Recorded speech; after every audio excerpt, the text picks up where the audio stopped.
lihat bagian-bagian dari firman Tuhan berikut ini untuk menolong kita memaknai ya arti daripada Paskah itu sendiri. Nah, Bapak yang dikasihi oleh Tuhan Yesus Kristus, tema yang mau kita bahas pada kesempatan malam hari ini adalah bukti kebangkitan Kristus dan maknanya bagi kita yang percaya kepada Kristus. Bapak-bapak yang dikasihi oleh Tuhan Yesus Kristus, di awal saya mau menjelaskan dulu kepada kita apa yang dimaksud dengan Paskah. Kata Paskah berasal dari dalam bahasa Ibrani-nya adalah Pesas, yang artinya dalam bahasa Ibrani yang lain, Paskah itu adalah Passover. Kalau kita terjemahkan dalam bahasa Indonesia, artinya Paskah itu ya atau Passover tadi adalah dilewati atau diluputkan. Dalam pengertian yang lebih sederhana, bisa juga arti daripada Paskah itu dibebaskan, ya, dimerdekakan, ya, oleh darah Kristus dari belenggu, dari perbudakan dosa. Sebenarnya Bapak-bapak yang dikasihi oleh Tuhan Yesus Kristus, waktu bangsa Israel keluar dari Mesir menuju tanah Kanaan, kita tahu mereka diperhadapkan dengan berbagai intimidasi, berbagai tekanan, dan bahkan berbagai rintangan, tantangan dari Firaun pada waktu itu.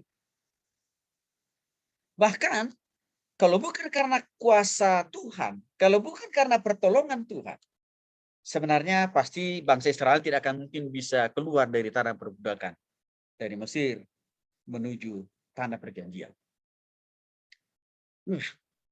Maka waktu Tuhan meluputkan atau membebaskan orang-orang Israel dari tangan penguasaan Firaun atau bangsa Mesir pada waktu itu juga memiliki arti dan makna ya Paskah. Karena kenapa? Karena di sana ada upaya tangan kuasa Tuhan membebaskan bangsa Israel itu, meluputkan bangsa Israel itu, memerdekakan bangsa Israel itu dari penguasaan, dari penjajahan, dari intimidasi daripada Firaun sendiri. Bapak oleh Tuhan Yesus Kristus, bagi kita umat Kristen atau umat Katolik, Paskah diperingati dan disempurnakan dengan dua makna. Yang pertama, Bapak-bapak, arti Paskah itu artinya adalah Kristus, sang anak domba Paskah, telah mati dan dikurbankan untuk membebaskan kita manusia dari belenggu dosa, dari keterikatan dosa, dan bahkan juga dari intimidasi penguasaan daripada iblis sendiri. Kita telah dibebaskan, kita telah dilepaskan, kita telah dimerdekakan dari semua hal-hal yang saya katakan tadi. Yang artinya sebelum kita mengalami makna arti daripada Paskah dengan cara bertobat di rumah Yesus, ya artinya kan berarti kita belum bertobat itu. Sebenarnya hidup kita itu cenderung dari waktu ke waktu, Bapak-bapak, dikuasai dan diperalat oleh iblis untuk selalu berbuat dosa. Di hati, di pikiran, perasaan, tindakan, dan perbuatan. Kenapa dikatakan waktu kita belum memaknai, belum mendapatkan arti makna daripada Paskah itu, maka sudah pastilah Bapak-bapak, kita itu tiap hari selalu hidup terus berkelimpangan di dalam dosa, walaupun mungkin hari, minggu, bulan, dan tahun-tahun hidup kita berganti. Tetapi sebenarnya dosa terus-menerus kita lakukan. Itu posisi kita sebelum kita mengalami arti makna Paskah, yaitu apa? Bertobat dan percaya Yesus mati dan bangkit untuk keampunan dosa saya. Itu posisi hidup kita dulu. Tapi melalui kematian dan kebangkitan Kristus, yang kita respon dengan cara saya sungguh-sungguh percaya, saya sungguh-sungguh bertobat bahwa Yesus mati dan bangkit untuk menghapus segala dosa dan pelanggaran saya, artinya apa? Kita telah dibebaskan, kita telah dilepaskan, kita telah dimerdekakan dari belenggu iblis dan juga dari keterikatan dosa itu, Bapak-Bapak. Maka dengan demikian, hidup kita tidak lagi terus-menerus diperalat oleh iblis. Tidak lagi terus-menerus diperbudak oleh iblis untuk berbuat dosa, untuk memikirkan dosa, untuk merancang dosa, atau untuk menyimpan dosa di hati, pikiran, dan tindakan kita. Itu makna Paskah yang pertama. Yang kedua, arti daripada Paskah itu, Bapak Ibu, arti adalah kebangkitan Kristus dari kematian. Yang artinya, yang maknanya adalah bahwa Kristus yang telah bangkit itu telah menebus. Menebus itu sama dengan memindahkan kita dari kuasa dosa, sehingga kita mendapatkan pengampunan dosa. Dan tidak hanya dosa kita diampuni, dikuduskan dan disucikan, dibebaskan Tuhan kita dari dosa, bukan hanya itu saja. Tapi juga hidup kita diberikan proteksi, jaminan di dunia ini, termasuk juga di dalam kehidupan kita di surga nanti. Di sisi lain, Bapak-Bapak, kita juga mendapatkan yang namanya kuasa. Untuk apa? Melawan dosa. Sehingga Bapak-Bapak yang dikasih oleh Tuhan Yesus Kristus, kalau orang Kristen memaknai arti daripada Paskah itu dalam kehidupannya setiap tahun, maka wajib hukumnya bahkan menjadi satu keharusan. Kita orang percaya tidak boleh lagi bertambah hari, minggu, bulan, dan tahun-tahun kehidupan kita bertambah berbuat dosa, nggak boleh. Ya, kita tidak boleh lagi semakin bertambah hari, minggu, waktu ke waktu hidup kita ini selalu kalah terhadap dosa, selalu kalah terhadap tarikan-tarikan iblis, nggak boleh lagi, Bapak-Bapak. Karena apa? Karena kuasa kebangkitan Kristus 2000 tahun yang lalu sudah serta-merta juga melepaskan kita dari belenggu dosa ataupun juga dari keterikatan daripada iblis itu sendiri. Maka dengan demikian, setiap orang percaya merayakan Paskah setiap tahun harus menjadi lebih benar, lebih baik, ya, baik dari isi hati, pikiran, perasaan, tindakan, dan perbuatan. Di sisi lain, Paskah itu atau kebangkitan Kristus itu, Bapak-Bapak, juga memberikan makna, ya, bahwa kita diberikan kuasa oleh Tuhan untuk kuat dan teguh dalam menghadapi berbagai tantangan dan pergumulan atau penderitaan selagi kita hidup di dunia ini. Itu arti daripada kebangkitan Kristus itu juga. Maka artinya Bapak-Bapak yang dikasih oleh Tuhan Yesus Kristus, semakin seringnya kita merayakan Paskah setiap tahun, maka kita orang percaya tidak boleh semakin baper gitu, kira. Artinya apa? Tidak boleh waktu menghadapi masalah, pergumulan, penderitaan dalam hidup ini, dikit-dikit langsung apa? Mengeluh. Itu udah nggak boleh lagi buat kita. Itu nggak boleh lagi terjadi dalam diri kita sebagai orang percaya. Karena kenapa? Karena kita telah diberikan kuasa kebangkitan Kristus itu untuk berdiri teguh, berdiri kokoh di tengah-tengah tantangan dan pergumulan. Untuk itulah Yesus bangkit. Buat kita. Maka dengan demikian, Bapak-Bapak yang dikasih oleh Tuhan Yesus Kristus, walaupun hari-hari ini kita ada dalam kesukaran dan kesulitan, maka kita tidak boleh mengatakan, ya Tuhan, karena beratnya pergumulan dan tantangan dan kesulitan yang saya alami dalam usaha bisnis ekonomi,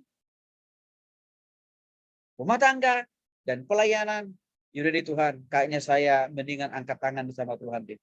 Yaudah deh Tuhan, saya nggak bisa lagi berdoa deh. Yaudah deh Tuhan, saya nggak sanggup lagi deh beriman kepada Tuhan. Itu tidak lagi kita lakukan hal seperti itu. Karena makna kebangkitan Kristus, ya, telah memberikan kita kuasa untuk kuat dan teguh menghadapi tantangan dan pergumulannya. Nah, maka untuk itu Bapak-Bapak yang dikasih oleh Tuhan Yesus Kristus, kita mau melihat lagi lebih jauh.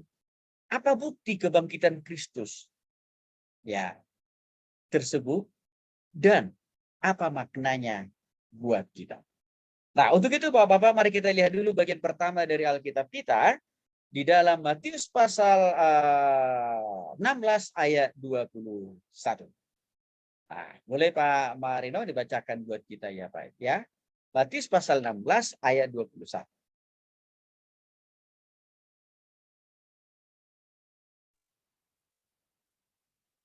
Bentar Pak, dicari Matius dulu. pasal 16 ayat 21.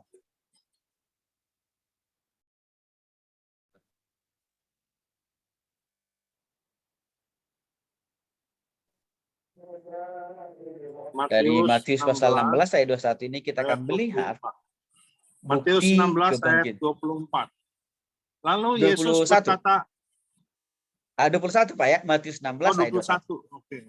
Ya.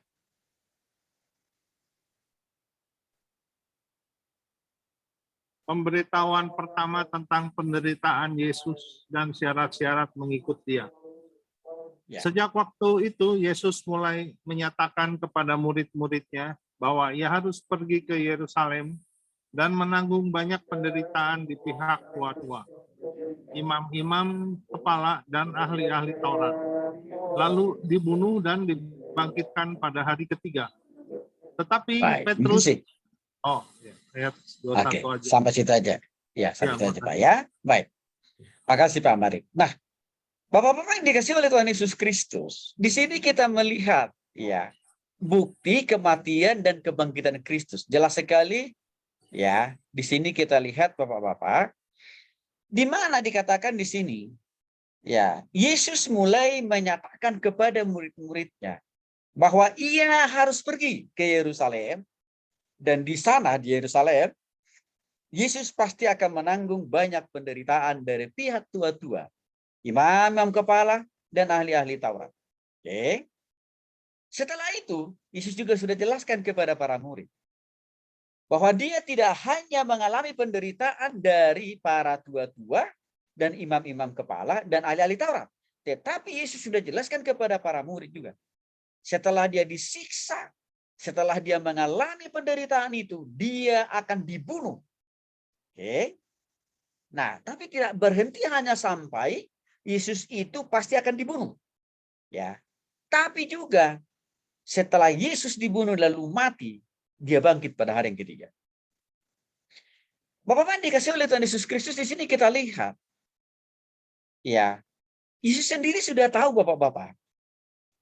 Ya, akan apa yang akan dialami di kemudian hari. Yang tidak lain tidak bukan, dia akan menanggung banyak penderitaan, dan ini benar-benar terjadi. Waktu Yudas mengkhianati dia, waktu Yudas menjual dia, betul lah. Para imam kepala itu, dan bahkan juga ahli-ahli Taurat itu, serta-merta menyuruh, memerintahkan, menjogok serdadu-serdadu. Ya, Pilatus waktu itu untuk apa? Menangkap Yesus. Dan kita tahu Yesus bukan hanya ditangkap, tapi Yesus juga ya dicambuk, ya, sehingga semua bagian-bagian tubuhnya penuh dengan bekas luka. Tapi tidak hanya sekedar dicambuk. Yesus juga dalam keadaan yang letih dan lesu dan punya penderitaan yang luar biasa, masih dipaksa dia untuk membawa salib yang begitu berat. Bukan untuk dipakai oleh orang lain, tapi lagi-lagi untuk menyalibkan dirinya sendiri.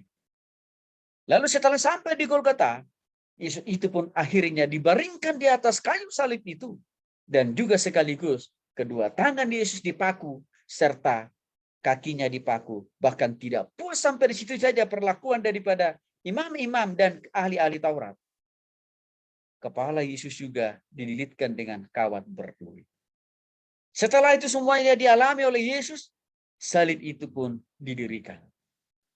Artinya Bapak-bapak yang dikasih oleh Tuhan Kristus, waktu salib itu didirikan, makin terasalah betapa sakitnya dan ngerinya penderitaan yang dialami oleh Yesus. Bahkan Bapak-bapak yang dikasih oleh Tuhan Yesus, para tentara atau para serdadu itu masih juga belum yakin bahwa Yesus ini sudah mati walaupun sudah digantung di kayu salib. Maka akhirnya mereka juga menusuk lambung Yesus. Barulah mereka yakin, oh rupanya Yesus Raja orang Nazaret ini sudah mati. Selama kurang lebih 6 jam Yesus ada di dalam, ada tergantung di atas kayu salib itu. Lalu dia diturunkan, lalu dia dikuburkan di Golgota. Tidak dikuburkan di Golgota, Bapak, Ibu, Bapak-bapak yang dikasih oleh Tuhan Yesus Kristus. Dia masih dijaga dengan super ketat. oleh para tentara, oleh para serdadu pada waktu itu. Padahal Bapak-bapak, ya, batu yang menutup lubang kubur Yesus itu amat dan sangat berat. Yang artinya itu nggak bisa digeser dengan tangan seorang manusia. Ya, kecuali kalau dengan jumlah orang yang baik. Tapi karena begitu khawatirnya, karena begitu takutnya para serdadu, dan juga para tua-tua, imam-imam, dan ahli-ahli Taurat, maka para tentara pun disuruh berjaga 24 jam. Tapi tiba-tiba saja, ya, besok subuhnya, waktu para serdadu itu nyenyak dalam tidurnya, kubur Yesus itu terbuka dengan sendirinya. Dan Yesus itu pun juga menaik dan bangkit ke surga. Dan yang tersisa di dalam kubur itu tidak lain tidak bukan hanyalah satu sehelai kain yang disebut dengan namanya kain kafan yang membungkus tubuh Yesus waktu dia dimasukkan di dalam kubur itu. Semua itu Bapak-bapak menjelaskan bahwa apa yang dikatakan Yesus dalam Matius pasal 16 ayat 21 benar-benar terjadi. Menariknya Bapak-bapak, kalau Yesus itu bukan Tuhan, pasti dia tidak bisa tahu apa yang akan terjadi di kemudian hari dalam hidupnya. Kalau dia bukan Tuhan, pasti dia nggak tahu. Tapi karena Yesus itu adalah Tuhan, dia tahu betul apa yang akan terjadi setiap detik, menit, jam, dan hari-hari yang akan dia alami dalam hidup. Dan tidak ada satupun yang meleset dari apa yang sudah dijelaskan Yesus kepada para murid di dalam Matius pasal 16 ayat 21. Lalu apa bedanya Yesus dengan paranormal? Paranormal itu Bapak-bapak, mereka itu hanya mau mencoba meramalkan tentang sesuatu yang akan terjadi di kemudian hari. Dan di balik daripada ramalan mereka itu tidak ada jaminan kepastian bahwa itu pasti terjadi. Kalau Yesus, dia bukan peramal. Tapi dia adalah Tuhan yang maha tahu segala sesuatu tentang hidupnya, tentang dirinya, dan juga tentang hidup kita. Maka karena ketuhanannya itulah, melalui apa yang dijelaskan oleh Yesus kepada para murid, benar-benar seperti itu terjadi. Jadi kesimpulan kita yang pertama di sini Bapak-bapak yang dikasihi oleh Tuhan Yesus Kristus.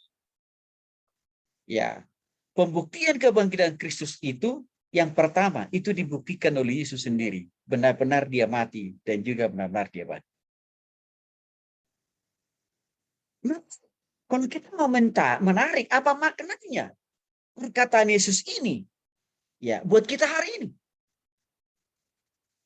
Artinya Bapak-bapak, Yesus juga tahu apa yang terbaik di dalam dan melalui kehidupan kita. Yesus juga tahu betul apa rancangannya yang terbaik untuk hidup kita masa kini, esok, dan masa yang akan datang. Karena dia adalah Tuhan. Maka walaupun hari-hari ini kita ada di dalam tantangan dan pergumulan sehubungan dengan pandemi COVID-19, Yesus juga tahu bahwa kasih setia dan penyertaannya tetap tersedia buat kita di tengah-tengah menghadapi pergumulan pandemi COVID-19. Saya kira itu sudah kita alami dan sudah kita rasakan, Bapak-bapak. Terbukti apa? 2 tahun lebih pandemi COVID menghimpit hidup kita, usaha kita, pekerjaan, dan bisnis kita. Tapi toh juga Tuhan izinkan kita boleh melewatinya dengan baik. Dan kita bersyukur hari-hari ini. Mulai Tuhan terus membuktikan kasih setianya dan kekuasaannya dengan cara apa? Pandemi sudah semakin reda. Ini membuktikan bahwa kuasa Tuhan itu juga terasa juga dalam kehidupan kita secara pribadi. Apa yang disaksikan oleh Mas Yosef dan bahkan juga dengan oleh Pak Marino tadi. Sebenarnya itu tidak lebih, itu juga menjelaskan bahwa kuasa Tuhan kita itu melebihi dari apa yang kita pikirkan, melebihi daripada apa yang kita bayangkan. Yang mana dia sanggup membuktikan pertolongannya, penyertaannya, dan mujizatnya bagi kita yang sungguh-sungguh percaya terhadap kematian dan kebangkitan Kristus. Yang kedua, mari kita lihat Markus pasal 16 ayat yang ke-19. Boleh Mas Yosef bacakan dulu buat kita, Mas Yosef ya. Markus pasal 16 ayat 9. Markus 16 ayat 9. Dari Markus pasal 16 ayat 9. 16 ayat 9. Setelah Yesus bangkit pagi-pagi pada hari pertama minggu itu, ia mula-mula menampakkan dirinya kepada Maria Magdalena. Daripadanya Yesus pernah mengusir 7 setan. Itu. Baik, makasih Mas Yosef ya. Ya. Bukti yang kedua adalah Maria Magdalena yang pernah kesurupan, dikuasai oleh 7 setan. Ya, Bapak Ibu, melihat, membuktikan ya, bahwa Yesus yang telah mati itu benar-benar bangkit. Ya. Itu dibuktikan dan itu disaksikan oleh mata kepala dari yang namanya Maria Magdalena, Bapak Ibu. Ya. Makanya dikatakan di sini setelah Yesus bangkit pagi-pagi pada hari pertama minggu itu, ia mulai menampakkan diri ya kepada Maria Magdalena. Mengapa yang dikasih oleh Tuhan Yesus Kristus? Seringkali ada juga sampai hari ini Bapak-bapak, orang Kristen walaupun tidak terlalu banyak gitu ya, masih ada juga yang masih meragukan, masih ada juga yang belum yakin dan percaya bahwa Yesus itu benar-benar bangkit. Walaupun dia merayakan Paskah setiap tahun. Lalu ada pertanyaannya, buat apa dia merayakan Paskah? Karena bagi dia itu hanya sekedar tradisi. Karena bagi dia itu hanya sekedar budaya. Karena bagi dia itu hanya sesuatu hal yang memang dari sananya konon gitu ya. Wajib dilakukan, wajib dirayakan oleh orang Kristen. Tetapi dia sendiri gak yakin Yesus itu telah bangkit dari kematian. Dan ini sangat memprihatinkan. Maka orang yang memiliki perspektif seperti ini, ya, dalam memahami kematian kebangkitan Kristus, maka sayangilah orang seperti ini ikut merayakan Paskah setiap tahun. Maka dikasih oleh Tuhan Yesus Kristus. Yesus bangkit dari kematian, bukan hanya perkataan Yesus yang membuktikan. Karena kalau hanya lewat perkataan Yesus, orang bisa katakan, wah, Pak Tony orang gila juga bisa ngaku bahwa dia adalah Tuhan. Orang miring juga bisa ngaku loh Pak Tony bahwa dia adalah saudaranya Presiden Jokowi. Betul. Tetapi semua itu tidak dapat dibuktikan. Kebenarannya, kevalidannya. Apalagi kalau sudah dikonfrontir kepada Presiden Jokowi. Orang gila ini. Benarkah Presiden Jokowi mengenal si bapak ini atau si ibu yang gila ini adalah saudaranya sendiri?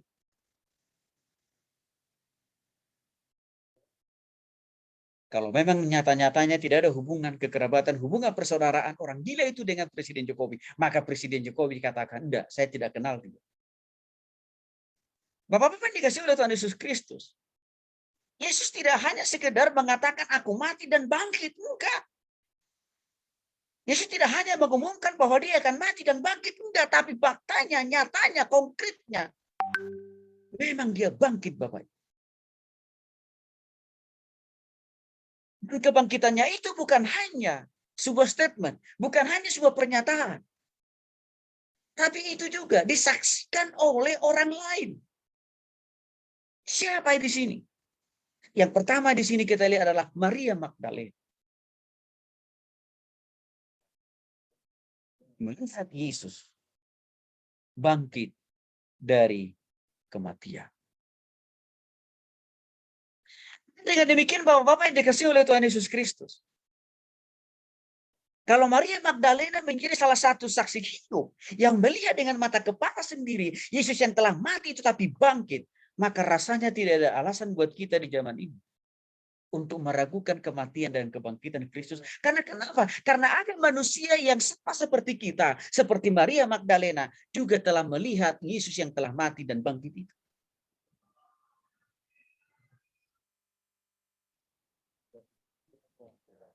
Ini saya kira harus kita yakini dan harus kita percayai bahwa memang Yesus itu telah bangkit dari kematian.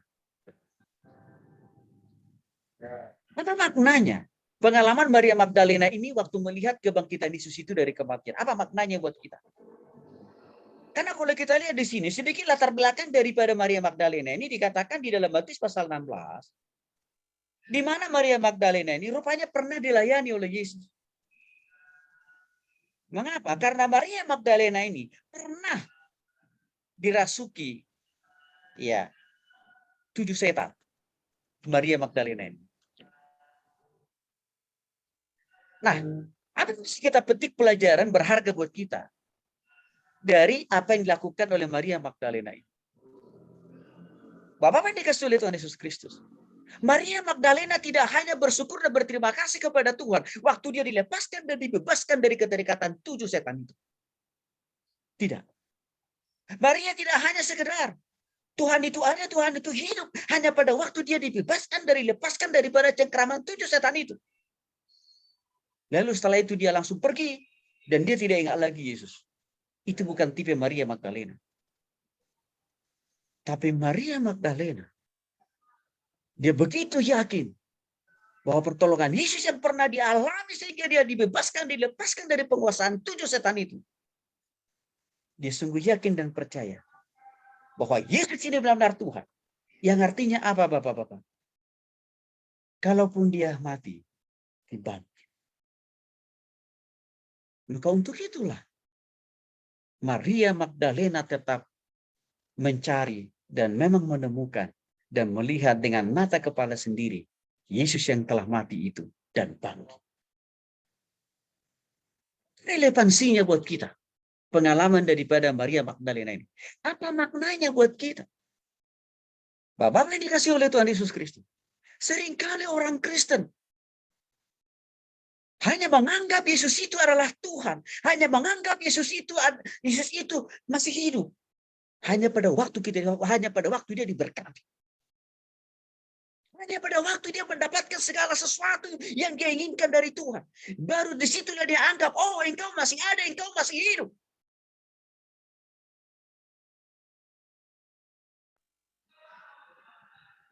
Tapi waktu kesukaran dan pergumulan datang, tidak ada sedikit pun yang terlintas dalam pikirannya bahwa Yesus itu masih tetap ada di dalam hidupnya. Bahwa Yesus masih berkuasa mengendalikan, mengarahkan dan membimbing, menyertai, mengubah kesulitan dan tantangan dalam hidupnya. Itu tidak lagi terlintas dalam pikiran. Maka kita mau mendapatkan makna pengalaman Maria Magdalena ini, Bapak-bapak. Ayo, jangan kita hanya menganggap Yesus itu hidup. Hanya pada waktu kita dapat berkatnya. Hanya waktu kita dapat pertolongannya. Hanya waktu kita dapat segala sesuatu yang kita mau dari Yesus. Tapi kita harus tetap mempercayai dia sebagai Tuhan. Walaupun dia sudah mati. Walaupun sudah dia bangkit. Walaupun dia sudah ada di surga hari ini. Kita harus tetap percaya bahwa kasih kuasa Tuhan kita itu tetap ada di dalam kehidupan kita. Di masa-masa sukar, di masa-masa sulit seperti ini.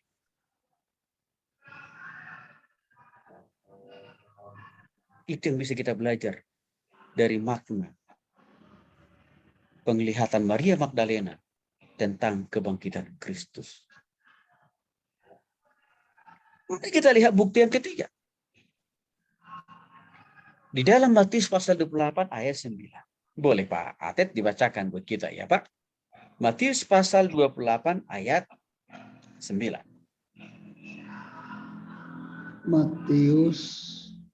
Matius 28 ayat 9. Ya.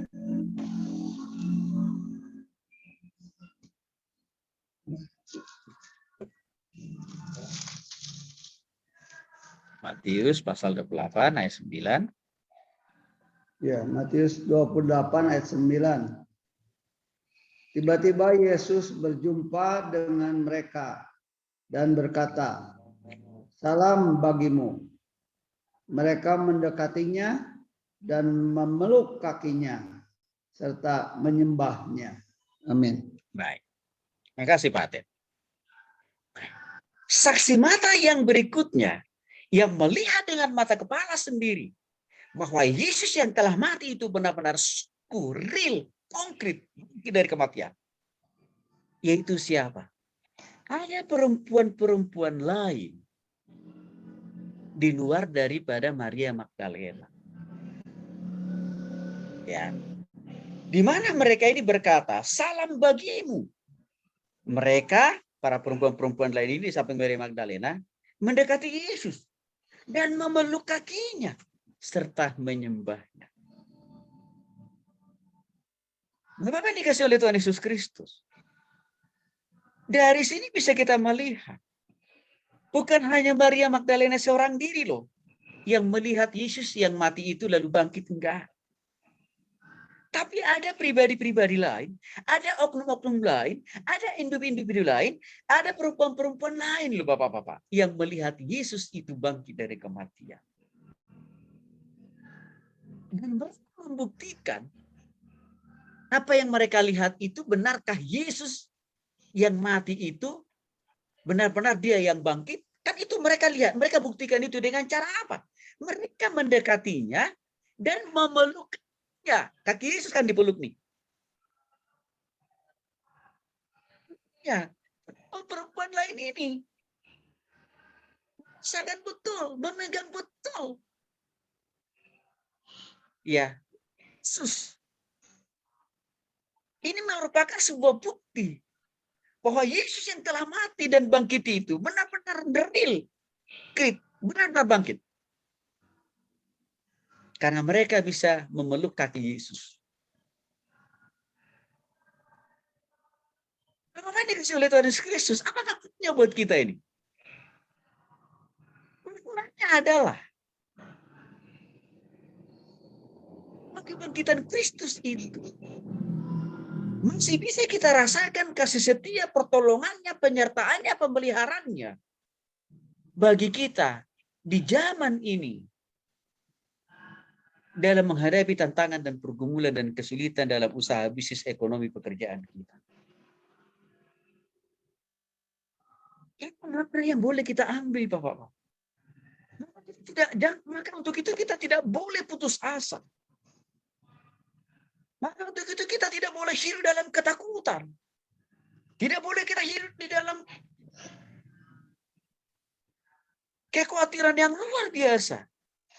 Walaupun kita misalkan menghadapi masalah dan pergumulan dan tantangan dalam hidup ini. Kenapa?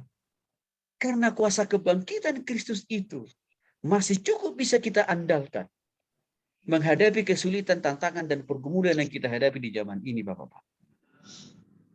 Maka setiap orang Kristen yang merayakan Paskah setiap tahun,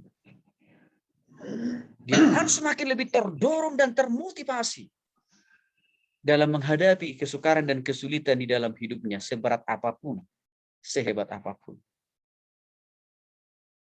Itu bisa kita belajar dari pengalaman para perempuan-perempuan ini, Bapak-Bapak. Yang berikutnya, mari kita lihat lagi saksi-saksi hidup yang lain. Di dalam Lukas pasal 24 ayat 36. Lukas pasal 24 ayat 36. Pak Ridwan mau bacakan buat kita, Pak? Kalau sekiranya ada Alkitab di tempat Bapak. Mau Pak bacakan buat kita? Oke, ya. Lukas pasal 24. Pasal berapa? Lukas pasal 24 ayat 36, Pak. 24 ayat 36.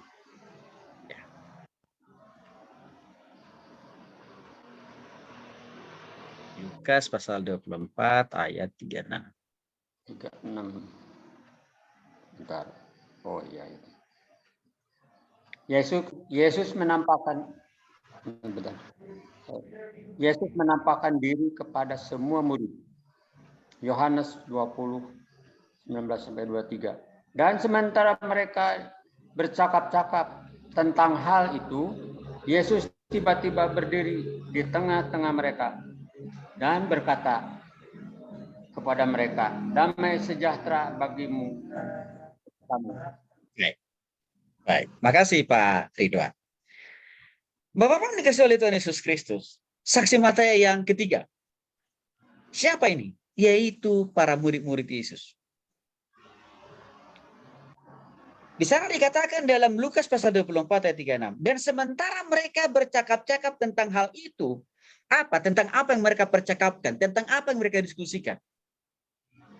Yang murid-murid diskusikan atau yang murid-murid percakapkan waktu itu, mereka sedang mengingat kembali bagaimana Yesus atau sang guru agung mereka itu sudah tiada. Itu yang mereka percakapkan, itu yang mereka diskusikan waktu itu. Waktu mereka lagi sibuk mendiskusikan, mempercakapkan, memperbincangkan tentang Yesus, tiba-tiba saja Yesus berdiri di tengah-tengah mereka dan berkata kepada mereka, damai sejahtera bagimu. Artinya Bapak-bapak yang dikasihi oleh Tuhan Yesus Kristus, Yesus tidak hanya menunjukkan atau menampakkan dirinya kepada Maria Magdalena seorang diri, juga Yesus tidak hanya menampakkan dirinya kepada perempuan-perempuan lain selain daripada Maria Magdalena, tapi Yesus juga menampakkan dirinya kepada 11 murid-murid Yesus. Berarti kalau kita hitung-hitung, saksi hidupnya sudah lebih dari 10 orang. Karena kalau para murid itu ada 11, ditambah Maria Magdalena berarti menjadi 12, ditambah ada lagi perempuan-perempuan lain, taruhlah misalkan itu 2 ya Bapak-bapak ya. Berarti sudah kurang lebih 15. Ya, 13 ya. 13 atau 14. Bapak-bapak yang dikasihi oleh Tuhan Yesus Kristus. Saya sedikit bawa kita ke dalam proses persidangan secara umumnya.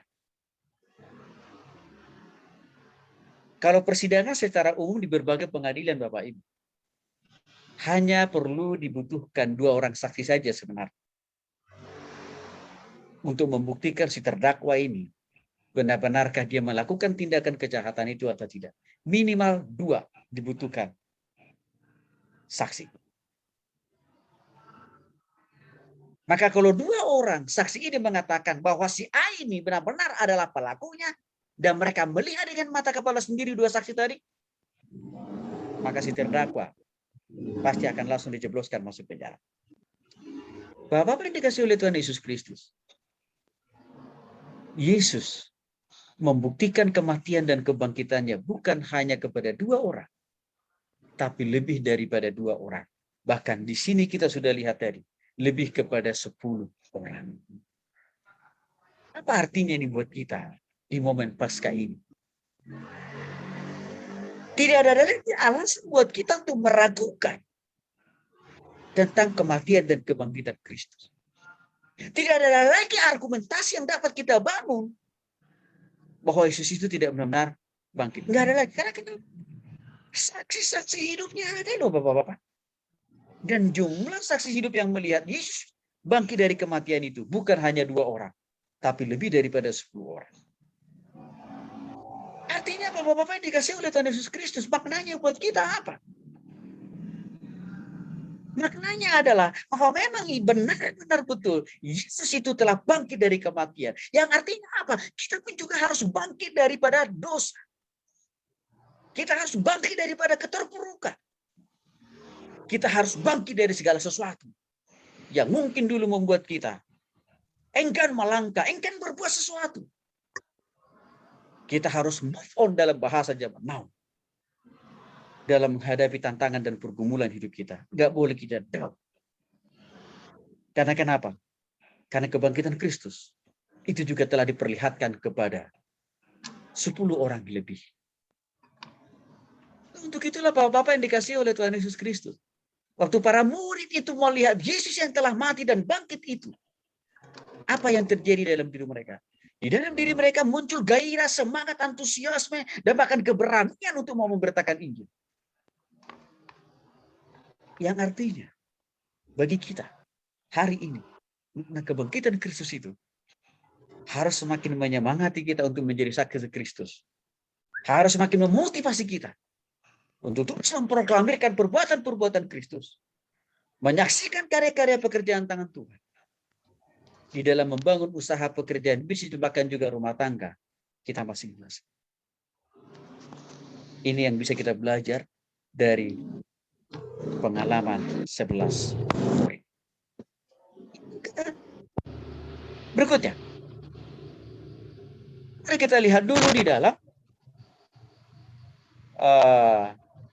Yohanes pasal 21 ayat 1. Boleh Pak Peter bacakan buat kita ya Pak? Yohanes 21 ayat 1. Yesus menampakkan Yohanes diri pas. kepada murid-muridnya di pantai Danau Tiberias. Kemudian Yesus menampakkan diri lagi kepada murid-muridnya di pantai Danau Tiberias, dan ia menampakkan diri sebagai berikut. Baik, terima kasih Pak Peter. Di sini Yesus lagi-lagi ya memperlihatkan dirinya, menampakkan dirinya ya kepada murid-murid ya di tempat yang berbeda. Di mana di sini ya dikatakan yaitu di pantai di Danau Tiberias. Ia menampakkan diri ya kepada para murid. Ya, khususnya waktu itu kepada Petrus dan juga beberapa temannya yang lain. Ada Thomas dan juga ada yang lain. Jadi, Bapak yang dikasih oleh Tuhan Yesus Kristus, Yesus itu tidak hanya menampakkan diri di satu tempat kepada 11 murid, tapi juga Yesus itu juga menampakkan dirinya di tempat yang berbeda juga kepada murid Yesus juga. Apa artinya ini semua? Bahwa Yesus itu memang maha hadir dia. Dan kemahahadirannya itu dia buktikan dengan dia menampakkan dirinya kepada murid di tempat-tempat yang berbeda. Apa artinya ini buat kita di masa Paskah hari ini? Bapak-bapak yang dikasihi oleh Tuhan Yesus Kristus. Yesus itu tidak hanya menampakkan kasih kuasa, pertolongannya, mujizatnya kepada kita hanya pada waktu kita lahir ke dunia ini, Bapak Ibu, enggak. Yesus itu tidak hanya memiliki kuasa, iya, menolong kita, memampukan kita, menyertai kita, memberkati kita hanya di tahun-tahun yang silam, enggak. Tapi kuasa kebangkitan di Kristus itu masih relevan dan pasti kita akan masih rasakan hari ini, esok, sampai Tuhan Yesus panggil kita dari dunia ini. Maka dengan demikian Bapak-bapak yang dikasihi oleh Tuhan Yesus Kristus, mari kita ambil, mari kita maknai kuasa kebangkitan Kristus itu malam hari ini dengan cara bagaimana? Sesulit apapun persoalan dan pergumulan yang kita hadapi dalam hidup ini, tetaplah kita menaruh iman dan pengharapan kita kepada Tuhan. Kita menganggap Yesus itu hanya sanggup menolong saya di tahun 2020 yang lalu. Tapi di tahun 2022 ini, Yesus itu sudah tidak lagi punya kuasa. Enggak. Yesus itu tidak hanya sanggup menunjukkan kuasanya, penyertaannya buat kita. Waktu kita menghadapi tantangan, pergumulan, dan persoalan di masa-masa yang lalu. Enggak, Bapak-bapak. Tapi kuasa kebangkitan Kristus itu juga masih bisa kita andalkan, masih bisa kita terima, masih bisa kita rasakan di zaman ini, di saat ini, di keadaan ini, di situasi ini. Walaupun hari ini kita mungkin persoalannya, tantangannya, pergumulannya begitu bertubi-tubi. Ini makna yang perlu kita pahami dari kehadiran Yesus menampakkan dirinya kepada murid di tempat yang berbeda. Yang artinya tadi adalah bahwa kuasa kebangkitan Kristus itu tidak hanya berlaku bagi kita di zaman yang lalu, tapi juga masih berlaku di zaman ini. Yang berikutnya, kuasa pertolongan daripada Yesus itu tidak hanya sanggup menyelesaikan satu soal masalah dan pergumulan kita, tapi dia juga sanggup mengatasi pergumulan dan persoalan kita hari ini, esok, sampai dia mengangkat kita dari dunia ini. Maka ini yang harus kita dapat. Ini yang harus kita maknai. Ini yang harus kita ambil waktu kita merayakan Paskah. Maka dengan demikian Bapak-bapak, jangan pernah kita berpikir bahwa dalam menjalani hidup ini, kita hanya menjalaninya dengan kekuatan, dengan kemampuan kita sendiri. No, enggak. Semuanya ada dalam penyertaan dan pemeliharaan Tuhan yang sempurna. Untuk itulah Bapak-bapak yang dikasihi oleh Tuhan Yesus Kristus. Sesulit apapun, seberat apapun tantangan dan pergumulan yang saya hadapi dalam keluarga dan juga dalam membangun pelayanan, saya selalu tetap yakin bahwa kuasa kebangkitan Kristus masih sanggup, bisa saya percayai, menolong saya, memampukan saya, menghiburkan saya, bahkan memberikan solusi buat saya dalam menghadapi tantangan dan pergumulan di masa-masa ini. Ini harus kita ambil sebagai bagian daripada makna kematian dan kebangkitan Kristus. Yang berikutnya Bapak-bapak, mari kita lihat lagi saksi hidup yang lain, yang jumlahnya juga lebih banyak. Kita ada yang lihat dulu dalam 1 Korintus 15 ayat yang ke-6.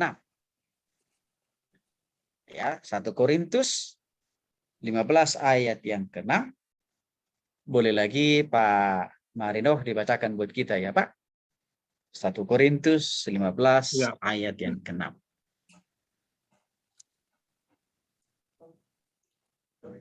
1 Korintus 15 1 Korintus ayat 15, yang ke-6. ayat yang ke-6. Ya, Sesudah itu ia menampakkan diri kepada lebih dari 500 saudara sekaligus. Kebanyakan dari mereka masih hidup sampai sekarang, tetapi beberapa di antaranya telah meninggal. Pak Marin. Ya, Yesus juga menampakkan diri kepada orang-orang lain, Bapak-bapak.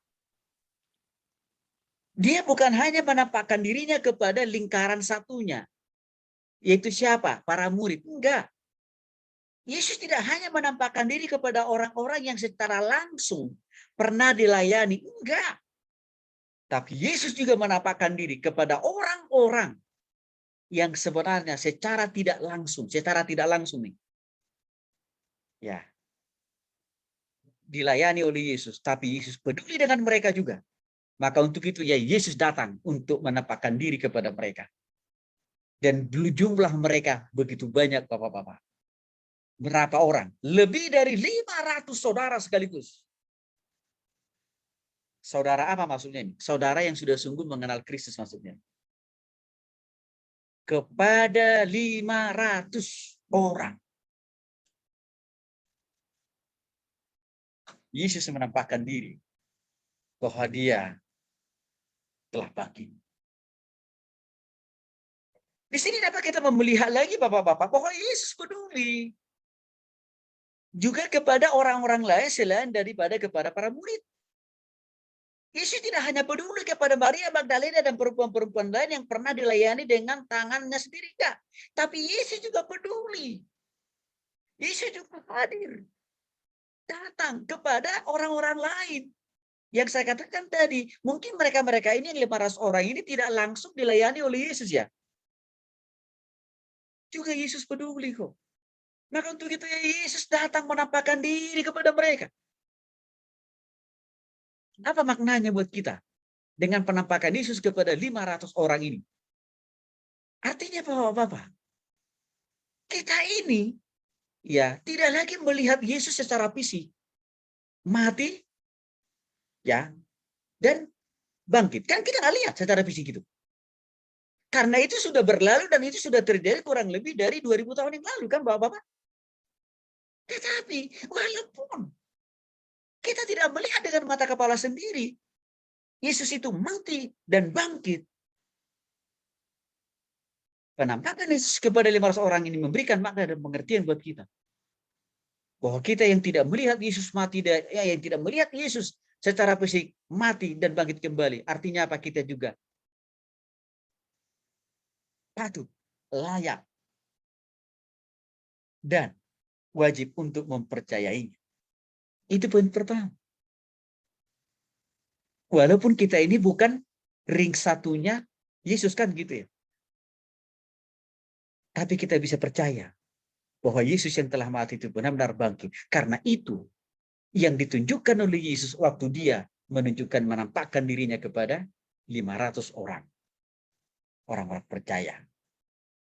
Makna yang kedua yang bisa kita ambil dari penampakan Yesus kepada 500 orang ini. Artinya apa? Yesus juga mau hadir di dalam setiap ruang pergumulan dan persoalan dalam hidup kita ini, Bapak-Bapak. Sebanyak apapun, sesukar apapun, sesulit apapun, sehebat apapun tantangan pergumulan yang kita alami dalam hidup ini. Yang artinya apa? Yesus tidak hanya pilih kasih, menunjukkan kasihnya kebangkitannya kepada murid-muridnya, kepada Maria Magdalena, tapi juga kepada orang-orang lain yang bukan ring satu Yesus. Berarti maknanya buat kita, Yesus juga menunjukkan kuasa dan kebangkitannya buat kita yang hidup di zaman ini. Maka untuk itulah Bapak-Bapak yang dikasih oleh Tuhan Yesus Kristus. Di momen Paskah ini, kita harus juga sungguh-sungguh yakin dan percaya bahwa makna kebangkitan Kristus itu juga nyata, konkret, untuk membangkitkan kehidupan usaha kita, bisnis kita, pekerjaan kita, dan pelayanan kita. Walaupun saya katakan tadi, kita bukan ring satunya Yesus. Karena Yesus juga peduli dan menampakkan diri kepada orang-orang di luar daripada ring satunya. Yaitu siapa? Yaitu 500 orang. Orang percaya yang lain. Ini yang harus kita maknai di momen Paskah pada saat ini. Bapak-bapak dikasih oleh Tuhan Yesus Kristus. Seringkali orang Kristen merayakan Paskah setiap tahun seperti ini. Tapi mereka terjebak hanya mengikuti perayaan-perayaan itu, tidak lebih daripada hanya sekedar. Karena itu sudah menjadi aturan gereja, karena itu sudah menjadi tradisi atau budaya orang Kristen. Tetapi mereka sendiri tidak dapat maknanya, artinya untuk diri mereka sendiri. Sehingga apa yang terjadi? Tiap-tiap tahun dia merayakan Paskah. Tetapi dia tidak makin kuat, dia tidak makin teguh, dia tidak makin sungguh-sungguh beriman kepada Tuhan dalam menghadapi tantangan dan kesukaran dalam hidup. Mengapa? Karena dia tidak mendapatkan arti makna Paskah yang sesungguhnya. Bapak-bapak yang dikasihi oleh Tuhan Yesus Kristus, kalau kita ditanya, sudah berapa kalikah kita merayakan Paskah? Minimal kita sudah merayakan Paskah sebanyak usia kita. Jadi kalau saya usianya 48 tahun, Bapak-bapak, minimal saya sudah merayakan Paskah. Minimal loh ini, Bapak-bapak, 48 kali. Tapi itu minimal. Artinya masih ada kemungkinan lebih dari 48 kali. Kok bisa? Iya bisa. Karena kenapa? Karena bisa saja misalkan, ya saya diundang pelayanan di gereja yang lain pagi, jadwalnya, lalu nanti di gereja yang berikutnya siang, jadwalnya lagi, lalu di gereja berikutnya lagi nanti sore dan juga malam. Ya, di momen Paskah itu. Berarti artinya apa? Saya merayakan Paskah lebih dari 48 kali kan Bapak-bapak? Pertanyaannya buat kita adalah, sampai sejauh mana makna arti Paskah kebangkitan Kristus itu buat kita setelah kita merayakannya sebanyak umur kita masing-masing? Makin bertumbuhkah? Makin berkembangkah iman dan pengharapan kita kepada Tuhan? Makin bertambah teguhkah keyakinan kita akan penyertaan dan kuasa Tuhan? Harusnya iya. Dan itu harus terlihat. Waktu kita makin bertambah teguh, waktu kita makin bertambah setia, mengasihi, melayani dan menaati Tuhan, termasuk di masa-masa sukar seperti zaman ini, Bapak.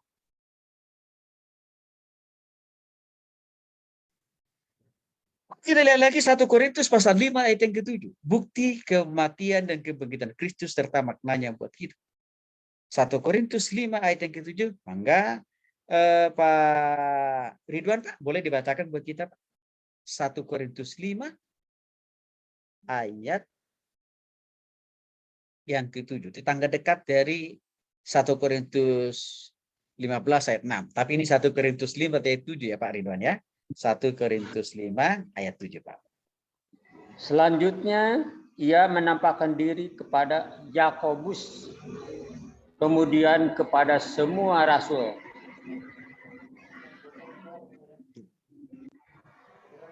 Dalam 1 Korintus 5 ayat 7, Bapak-bapak, ya. Dia juga menampakkan diri kepada Yakobus. Kemudian kepada Dan para Yakobus rasul. ini melihat betul, Bapak-bapak, bagaimana Yesus itu waktu mati. Yakobus ini melihat. Dan luar biasanya, dia juga dikasih kesempatan oleh Tuhan melihat lagi secara mata kepala sendiri bagaimana Yesus itu bangkit dari kematian. Artinya apa?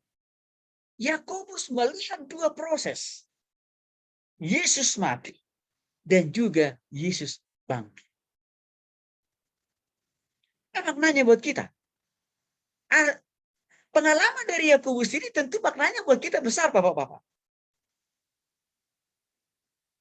Artinya, waktu Yesus mati di kayu salib, artinya adalah kita harusnya sudah mati terhadap dosa. Apa maksudnya Pak Tony mati terhadap dosa?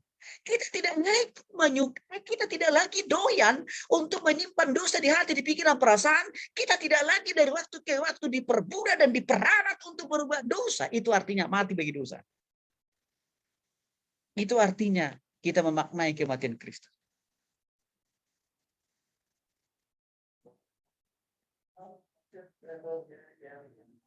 Karena Yakobus juga melihat Yesus itu bangkit kan.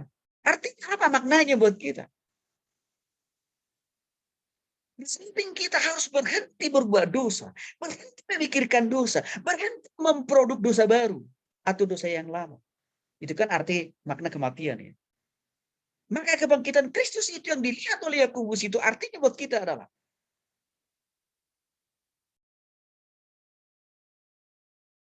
kita harus bangkit. Kita harus lebih semangat, Bapak-bapak. Kita harus lebih lagi mengisi hati, pikiran, dan perasaan, tindakan, dan perbuatan kita dengan hal-hal yang memuliakan Tuhan. Dengan hal-hal yang benar, dengan hal-hal yang kudus, dengan hal-hal yang suci, dengan hal-hal yang berkenan di hadapan Tuhan. Itu arti yang pertama. Jadi kesimpulannya adalah kita tidak mau lagi memberikan hati, pikiran, dan perasaan kita ini diisi oleh yang namanya hal-hal yang negatif. Diisi oleh hal-hal yang berhubungan dengan dosa. Tapi kita mau bangkit, artinya apa? Kita mau tinggalkan semua itu. Dan kita mau hati dan pikiran kita ini diisi oleh hal-hal yang benar. Apa itu hal-hal yang benar? Kalau Rasul Paulus katakan, pikirkanlah hal-hal di atas. Apa itu? Yang benar, yang suci, yang adil, yang agung, layak untuk didengar, layak untuk dilihat. Itu arti kebangkitan Kristus buat kita.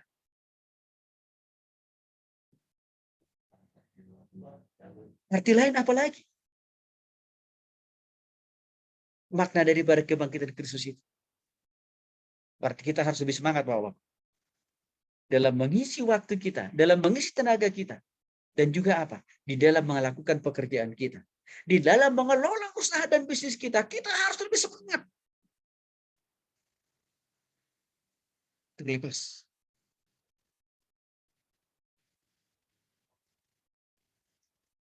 Langsung ada banyak orang yang datang besok atau tidak ke toko kita. Itu urusan Tuhan, bukan urusan kita. Tapi urusan kita adalah kita lakukan bagian kita, maka Tuhan tahu yang terbaik bagiannya untuk dilakukan buat kita. Kebangkitan Kristus itu harus sampai di dalam diri kita, di dalam membangun usaha dan pekerjaan dan bisnis kita, walaupun hari-hari ini kita di masa-masa sulit.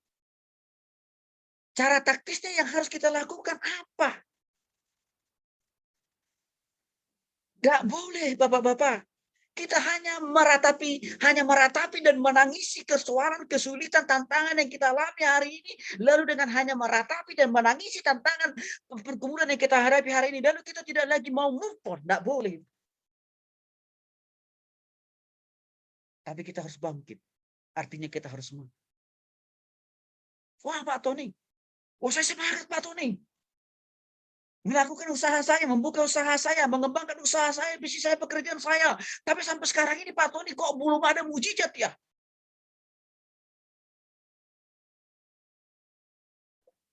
Kalau hari ini mungkin belum ada mujizat. Kalau hari ini belum langsung semua masalah dan pergumulan dalam usaha pekerjaan kita diambil alih, diselesaikan oleh Tuhan. Tidak berarti kuasa kebangkitan Tuhan untuk memulihkan ekonomi usaha kita tidak efektif. Bukan. Kuasa kebangkitan Kristus itu tetap relevan. Tetap punya kuasa memulihkan usaha pekerjaan dan bisnis kita. Tapi yang paling terpenting Bapak-Bapak yang dikasih oleh Tuhan Kristus, mari kita lakukan bagian kita dengan setia.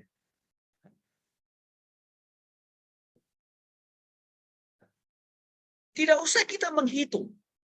Tuhan, saya sudah lakukan sekian banyak Tuhan. Nah sekarang bagian Tuhan mana? Enggak begitu caranya Bapak-Bapak. Itu namanya kita ngancam Tuhan kan itu. Itu namanya kita mendikte Tuhan kan. Bukan begitu caranya. Tapi caranya adalah cukup kita lakukan bagian kita dengan maksimal. Maka sisanya kita terus arahkan hati dan pikiran kita kepada Tuhan. Artinya dengan beriman dan berdoa sungguh-sungguh. Waktu Tuhan pasti akan datang untuk memulihkan usaha kita, pekerjaan. Inilah yang saya lakukan Bapak-Bapak yang dikasih oleh Tuhan Yesus Kristus sejak pandemi datang. Pelayanan-pelayanan gerejawi juga kan terpapar oleh dampak pandemi. Ya. Dan saya juga mengalami itu. Karena kenapa? Saya terbatas untuk bertemu dengan orang langsung. Karena kenapa? Karena harus jaga jarak.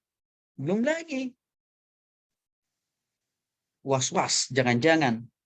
Ya, nanti juga saya kena. Kan kira-kira begitu ya. Tapi Bapak-Bapak, saya tak lakukan bagian saya apa yang bisa lakukan. Bagian apa itu? Saya tetap semangat berdoa kepada Tuhan dari waktu ke waktu. Saya tetap semangat untuk terus membaca, merenungkan, dan melakukan firman Tuhan. Saya tetap semangat mempergunakan tangan dan kaki dan mulut saya dan pikiran saya untuk memanfaatkan setiap kesempatan yang ada untuk berkomunikasi dengan orang.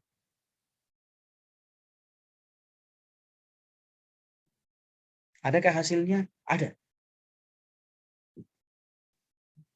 Hasilnya apa? Kan gitu ya Bapak ya.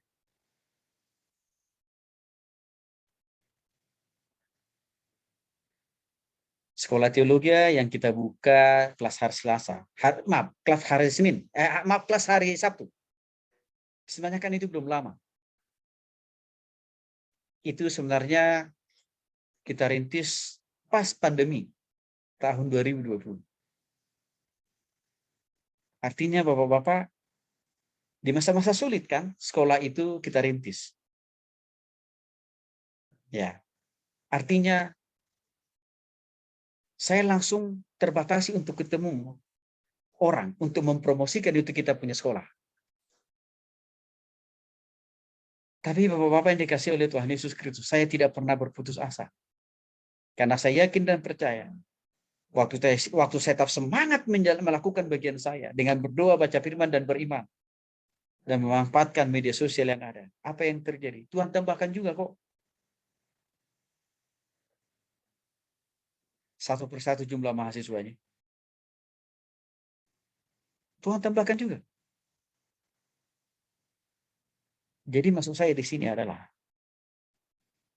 tidak boleh semangat kita pupus hanya karena tekanan dan pergumulan ekonomi yang sedang kita alami hari ini. Nggak boleh. Nggak boleh pengharapan kita juga ikut luntur hanya karena banyaknya tantangan yang kita hadapi hari ini. Hanya karena belum pulihnya usaha pekerjaan bisnis kita, nggak boleh Bapak-Bapak. Karena kuasa kebangkitan Kristus itu pasti bisa terjadi atas hidup kita seperti yang Tuhan tampakkan kepada para murid, kepada 500 orang lebih, dan juga kepada yang lain. Artinya apa? Kuasa kebangkitannya itu juga hari ini masih kita bisa tahu. Yang terpenting, mari kita lakukan bagian kita. Maka Tuhan pasti akan melakukan bagiannya. Nah, inilah lagi Lukas pasal 24, boleh Pak Atet ya Pak ya. Lukas pasal 24 ayat 50. Lukas 24 ayat 50 sampai 51 ya Pak Atet.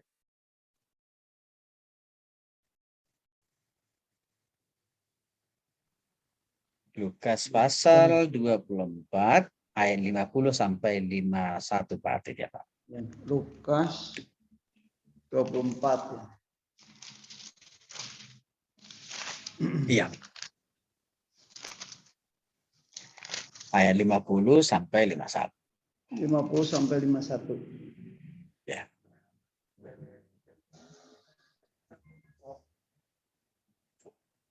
Lalu Yesus membawa mereka keluar kota sampai dekat Betania. Ia mengangkat tangannya dan memberkati mereka. Dan ketika ia sedang memberkati mereka, ia berpisah dari mereka dan terangkat ke surga. Amin. Saksi mata berikutnya. Di mana para murid-murid itu Bapak-bapak? Mereka melihat dengan mata kepala sendiri. Prosesi. Ya. Yesus ya bangkit dan terangkat ke surga. Kan itu yang bisa kita lihat di dalam Lukas pasal 24 ayat 50 sampai 51 itu. Jadi setelah Yesus ya, dikatakan di sana, Yesus membawa mereka keluar kota sampai dekat Betania. Oke. Lalu di Betania itu, Yesus mengangkat tangannya lalu memberkati para murid itu. Oke. Nah, Bapak-bapak yang dikasihi oleh Tuhan Yesus Kristus, setelah Yesus mengangkat tangannya dan memberkati para murid itu, dikatakan dalam ayat 51. Dan ketika Yesus sedang memberkati mereka, Yesus berpisah dari para murid itu dan terangkat ke surga. Ini keren.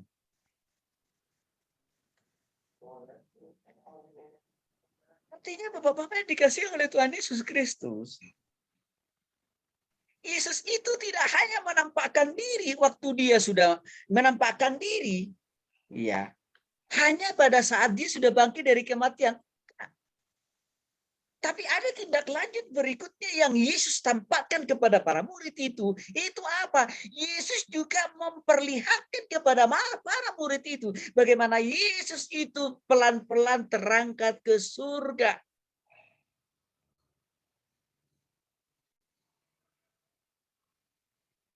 Ini luar biasa. Jadi Bapak-bapak dikasihi oleh Tuhan Yesus Kristus. Kita bersyukur kita punya Tuhan Yesus yang tidak terkungkung, yang tidak berhenti, yang tidak hanya terbatasi oleh kubur itu. Tapi dia bisa mampu keluar dari kubur itu. Menunjukkan bahwa dia Allah yang Maha Kuasa. Bahkan tidak hanya berhenti di situ, dia juga memperkenalkan dirinya, menampakkan dirinya kepada banyak orang. Bahkan Yesus juga mempertontonkan kepada para murid itu kemana dia perginya setelah dia bangkit dari kubur itu. Melalui proses Yesus terangkat ke surga.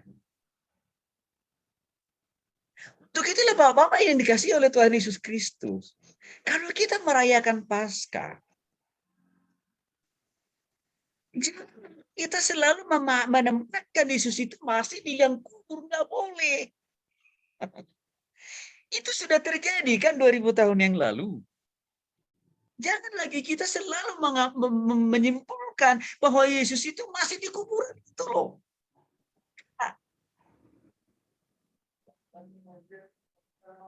Yesus itu sudah di surga kok. Apa maknanya? Apa tujuannya? Yesus menampakkan dirinya pada saat proses dia terangkat ke surga. Apa maknanya buat murid? Dan nanti buat kita. Maknanya buat murid dan buat kita. Bahwa apa yang dikatakan Yesus dalam Matius pasal 16 ayat 21. Dan hari ketiga dia akan bangkit dan naik ke surga. Benar-benar itu terjadi. Benar-benar terwujud. Dan tidak ada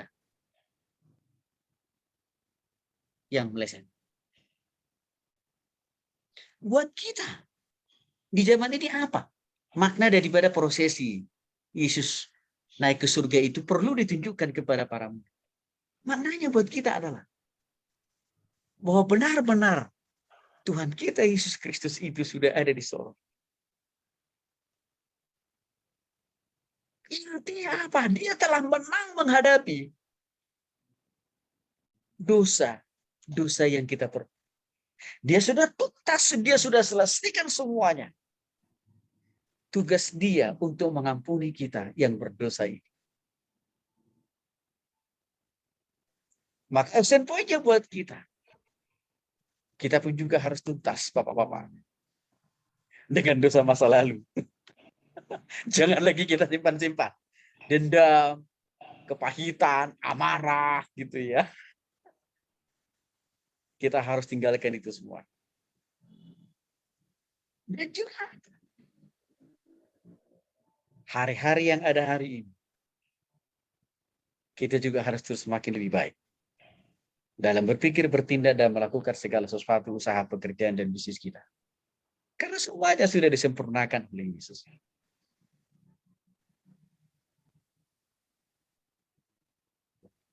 Lalu apa makna lain?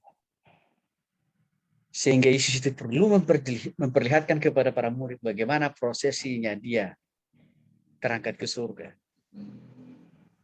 Maknanya adalah Yesus yang akan kita tunggu yang terakhir, yang kedua kali ini. Prosesinya juga sama, Bapak. Dia akan turun dari surga. Persis seperti di ayat di Lukas pasal 24 ayat 50 sampai dengan 51. Artinya apa? Kalau Yesus itu di dalam Lukas pasal 24 ayat 50 sampai 51 kan memperlihatkan kepada para murid proses dia terangkat ke surga. Maka sama. Yesus yang akan kita tunggu, yang akan datang kedua kali itu juga akan datang ke dunia ini dengan proses yang sama. Artinya apa? Dilihat oleh mata kepala kita semua. Maka untuk itu Bapak-Bapak, kita tidak usah mengikuti ajaran-ajaran sesat untuk berkumpul di Gunung Kidul. Ya. Hanya untuk menanti kedatangan Tuhan Yesus supaya tidak ketinggalan nanti. Itu sesat itu. Karena Yesus yang akan datang kedua kali itu, Bapak-Bapak, akan melihat kita semua kok. Dengan tanpa kita harus pergi ke Monas untuk menanti kedatangannya kedua kali. Dengan tanpa harus kita ngumpul di Gunung Kidul. Cukup di tempat kita masing-masing. Apakah dalam suasana melakukan pekerjaan kita? Apakah dalam suasana melakukan usaha dan bisnis kita? Tetaplah kita lakukan itu dengan tekun. Dan tidak usah khawatir. Asal kita sudah sungguh-sungguh bertobat dan percaya atas kematian dan kebangkitan Kristus untuk menghapus dosa kita. Kita juga semua pasti akan diangkat. Itu maknanya buat kita. Waktu Tuhan Yesus menampakkan diri kepada murid-murid. Sembari mereka juga melihat proses Yesus naik ke surga. Lalu kepada siapa lagi Yesus menampakkan diri? Mari kita lihat. Boleh Pak Peter? Kisah Para Rasul 9. Ayat yang kelima Pak Peter. Kisah Para Rasul 9. Ayat yang kelima. Kisah Rasul 9. Ayat yang kelima. Di sini kita akan lihat bagaimana juga Yesus menampakkan dirinya yang telah mati itu tapi bangkit kembali kepada orang di luar daripada murid Yesus langsung. Kisah Para Rasul 9 ayat 5. Mangga Pak Peter, kalau sudah dapat Pak.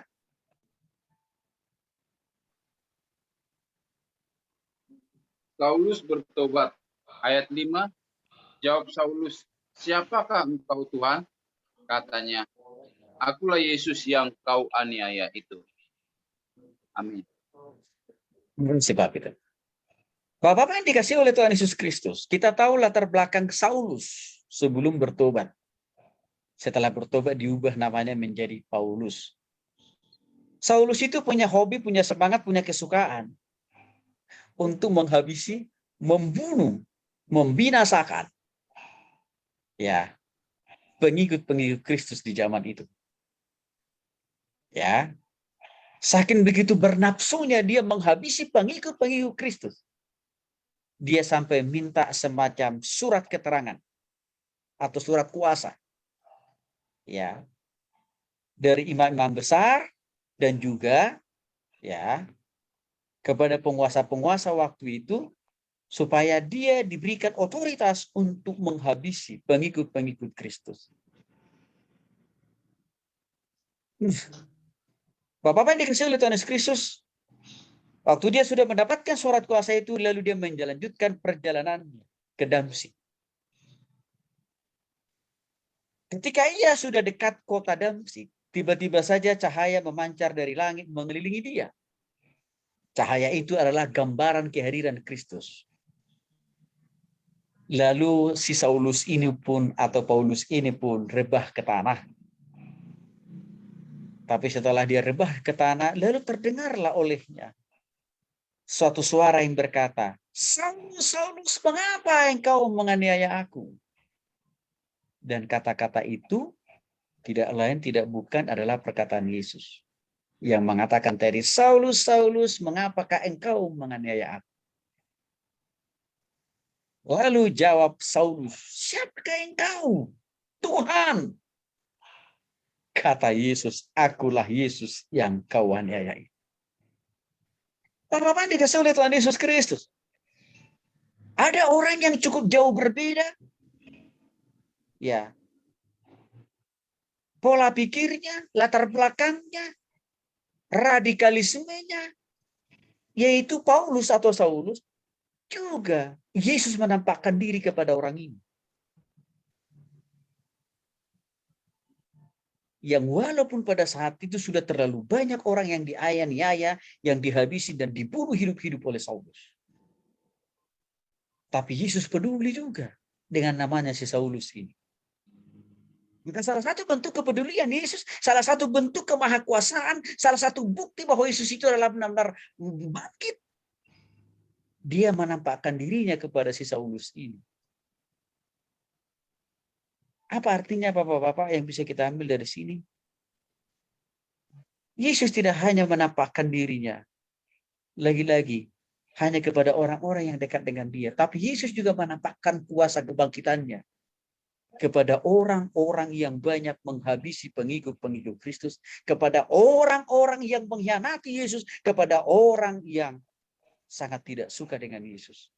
Yaitu siapa? Saulus. Action point-nya buat kita apa? Kuasa kebangkitan Kristus ini bisa kita ambil dari pengalaman Rasul Paulus. Membuktikan bahwa kuasa kebangkitan Kristus mampu membolak-balik, mengotak-atik, menobatkan hati pikiran seseorang yang walaupun dulu orang katakan dia radikal,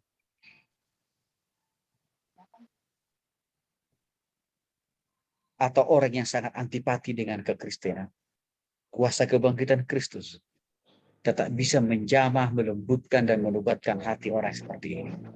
Maka artinya Bapak-bapak yang dikasih oleh Tuhan Yesus Kristus, kuasa kebangkitan Kristus itu juga berkuasa untuk memulihkan, untuk mengubahkan, untuk melembutkan hati dan pikiran kita supaya makin bertambah benar di hadapan Allah. Jadi kuasa kebangkitan Kristus tidak hanya disediakan oleh Kristus tidak hanya berlaku bagi orang yang sudah percaya, termasuk orang yang belum percaya sekalipun. Kuasa kebangkitan Kristus bisa menyelamatkan, bisa mengubahkan orang. Maka dengan demikian, Bapak-Bapak yang dikasihi oleh Tuhan Yesus Kristus, khususnya kita bagi orang Kristen yang selalu merayakan Paskah setiap tahun, jangan, bahkan jangan sampai Paskah ini diperingati hanya berlalu begitu saja, tapi tidak pernah ada pertobatan, tapi tidak pernah ada perubahan, tapi tidak pernah ada pembaharuan. Sia-sialah orang Kristen merayakan Paskah setiap tahun seperti itu. Maka buat kita belajar dari pengalaman Paulus ini, bahwa kuasa kebangkitan Kristus itu tidak bisa dibatasi oleh ruang, waktu, dan tempat. Kuasa kebangkitan Kristus tidak bisa dikungkung ya oleh kekerasan hati pikiran seseorang. Karena kuasa kebangkitan Kristus itu bersifat unlimited. Mampu mengubahkan, menobatkan, memperbaharui seseorang. Maka setiap orang Kristen haruslah memaknai Paskah itu setiap tahun dengan cara apa? Sungguh-sungguh menyerahkan hidupnya bertobat kepada Kristus. Sungguh-sungguh menyerahkan totalitas hidupnya dengan mengandalkan kuasa kebangkitan Kristus. Maka makna Paskah itu menjadi berbeda, menjadi punya nilai dan dampak buat hidup orang itu. Ya, terakhir Bapak-Bapak, kita lihat dulu di dalam Yohanes pasal 20. Yohanes pasal 20. Mas Yosef, boleh baca dulu Mas Yosef, Yohanes pasal 20.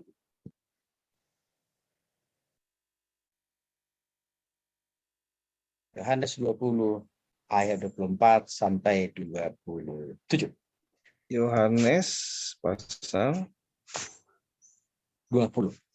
Pasal 20 ayat 24 sampai 27. baik. Tetapi Thomas, seorang dari ke-12 murid itu yang disebut Didimus, tidak ada bersama-sama mereka ketika Yesus datang ke situ. Maka kata murid-murid yang lain itu kepadanya, "Kami telah melihat Tuhan." Tetapi Thomas berkata kepada mereka, "Sebelum aku melihat bekas paku pada tangannya, dan sebelum aku mencucukkan jariku ke dalam bekas paku itu, dan mencucukkan tanganku ke dalam lambungnya, sekali-kali aku tidak akan percaya." 8 hari kemudian murid-murid Yesus berada kembali dalam rumah itu dan Thomas bersama-sama dengan mereka. Sementara pintu-pintu terkunci, Yesus datang dan ia berdiri di tengah-tengah mereka dan berkata, "Damai sejahtera bagi kamu." Kemudian ia berkata kepada Thomas, "Taruhlah jarimu di sini dan lihatlah tanganku. Ulurkanlah tanganmu dan cucukkan ke dalam lambungku, dan jangan engkau tidak percaya lagi, melainkan percayalah." Amin. Baik. Makasih Mas Yosef. Bapak-Bapak dikasih oleh Tuhan Yesus Kristus. Ini agak berbeda orang yang satu ini. Yaitu si Thomas. Jadi Thomas ini relevan 11-12 dengan kedegilan hatinya. Yang artinya sangat susah untuk percaya. Itulah tipe Thomas. Artinya apa? Orangnya super skeptis. Murid-murid yang lain sudah percaya, sudah melihat dengan mata kepala sendiri bahwa Yesus yang telah mati itu benar-benar bangkit. Tapi Thomas yang satu ini tidak pernah percaya dia. Itulah makanya dikasih namanya Thomas. Susah percaya. Bapak-bapak yang dikasih oleh Tuhan Yesus Kristus. Iya. Thomas itu katakan begini. Saya hanya baru percaya bahwa Yesus itu benar-benar bangkit. Kata Thomas nih. Di dalam ayat 27. Kalau dia bisa, kalau saya bisa mencucukkan tanganku ke dalam tangan Yesus bekas paku itu, baru saya percaya, kata si Thomas. Bapak dikasih oleh Tuhan Yesus Kristus. Apa yang terjadi? Rupanya Yesus tahu itu. Ya, bahwa hobinya, cara berpikirnya si Thomas ini agak susah diajak untuk percaya. Tapi buat Yesus nggak ada masalah dengan itu. Maka untuk itulah Bapak yang dikasih oleh Tuhan Yesus Kristus. Ya, di dalam ayat 26, 8 hari kemudian murid-murid Yesus berada kembali dalam rumah itu dan Thomas bersama-sama dengan mereka. Sementara pintu-pintu terkunci, Yesus datang. Jadi mereka itu ada di dalam sebuah rumah Bapak-bapak. Ya. Dan pintu rumah itu dikunci. Para murid itu bersama dengan Thomas dalam rumah itu. Pintu rumah itu dikunci rapat-rapat Bapak Ibu. Ya. Lalu Yesus datang dan berdiri di tengah-tengah mereka. Oke. Dengan mengatakan damai sejahtera bagi kamu. Sebenarnya kalau dalam Lukas pasal 24 ayat 39 sampai 34 itu Thomas sempat mengatakan Yesus itu dikatakan setan. Ini yang si Thomas ini luar biasa. Masa Yesus saja dia bilang setan gitu ya. Ini dalam Lukas pasal 24 nanti Bapak bisa baca sendiri lah itu ya. Nah, kemudian ya Yesus berkata kepada si Thomas. Jadi Yesus tahu nih. Ya, Thomas ini susah sekali orangnya percaya. Lalu Yesus katakan begini kepada Thomas, taruhlah jarimu di sini dan lihatlah tanganku. Artinya apa? Bapak-bapak dikasih oleh Tuhan Yesus Kristus. Yesus menampakkan telapak tangannya kepada Thomas. Lalu Yesus katakan, Thomas, lihat sekarang telapak tanganku bekas paku tadi. Bekas paku kemarin. Sekarang masukkan tanganmu ke bekas lubang paku ini yang ada di telapak tangan saya. Dan Thomas itu pun Bapak-bapak memasukkan salah satu jarinya ke telapak tangan Yesus. Ya, bekas paku kemarin itu. Dan apa yang terjadi? Tembus. Baru dari situ Thomas mulai percaya bahwa Yesus yang mati disalibkan itu benar-benar dia yang datang untuk menjumpai dia pada hari itu. Tapi tidak hanya cukup sampai di situ, Yesus meyakinkan si Thomas yang skeptis ini, yang susah percaya ini. Tapi Yesus juga menantang dia dengan Yesus mengatakan, ulurkanlah tanganmu ke lambungku. Lalu Thomas pun mengulurkan tangannya. Ya, mencucukkan tangannya, memasukkan salah satu jarinya ke lambung bekas tusuk yang ditusuk oleh serdadu yang menjaga Yesus waktu itu. Dan setelah melihat dua pengalaman itu, akhirnya Thomas pun menjawab dalam ayat 28. Ya Tuhanku, ya Allahku.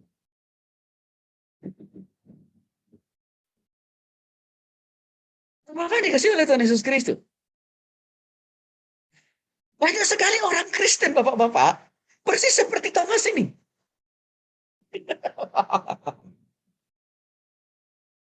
Dia merayakan Paskah tiap tahun, tapi tidak makin percaya, tidak makin bertobat kepada Tuhan. Itu satu, itu banyak itu. Kedua, banyak orang Kristen sebenarnya sudah mengalami berbagai pertolongan, kemurahan, mujizat Tuhan dalam hidupnya, dalam rumah tangganya, di dalam usahanya, dalam bisnis. Dia sudah merasakan pertolongan Tuhan sebenarnya. Tapi toh juga mereka belum tentu sudah sungguh-sungguh percaya kepada Tuhan. Untuk itulah mengapa kita perlu memperingati Paskah setiap tahun. Untuk meneguhkan, untuk meyakinkan apakah iman kita sudah sungguh-sungguh 100% kepada Tuhan. Atau jangan-jangan masih seperti iman yang dimiliki oleh Thomas. Yang artinya apa? Hanya kalau sudah melihat, baru percaya bahwa Yesus itu ada. Untuk itulah kita perlu memaknai perayaan Paskah setiap tahun. Tetapi persoalannya bahwa apa yang dikasih oleh Tuhan Yesus Kristus tidak langsung serta-merta juga semua orang Kristen yang merayakan Paskah setiap tahun mampu menyelami, mendapatkan atau memiliki iman dan pengharapan yang semakin bertambah teguh kepada Tuhan. Karena imannya kerdil seperti imannya si Thomas. Maka ini yang jadi alasan, ini yang menjadi persoalan tadi Bapak-Bapak. Paskah tiap tahun berlalu begitu saja. Tetapi tidak pernah ada pertobatan, tidak pernah ada perubahan dalam totalitas hidup orang-orang Kristen sebagian. Bahkan perayaan Paskah itu hanya sekedar membuang-buang waktu, tenaga, dan juga membuang-buang hepeng. Karena kenapa? Karena harus buat acara A, B, C, dan lain sebagainya. Bukankah di momen Paskah harga telur naik? Bapak-bapak, yang membuat harga telur naik itu karena orang Kristen seringkali memaknai Paskah itu tidak lebih daripada telur. Padahal tidak ada hubungannya telur dengan Paskah. Gak ada relevansinya telur dengan Paskah. Gak ada. Tapi seringkali sebagian orang Kristen mengerdilkan, mengecilkan Paskah itu tidak lain tidak bukan adalah telur.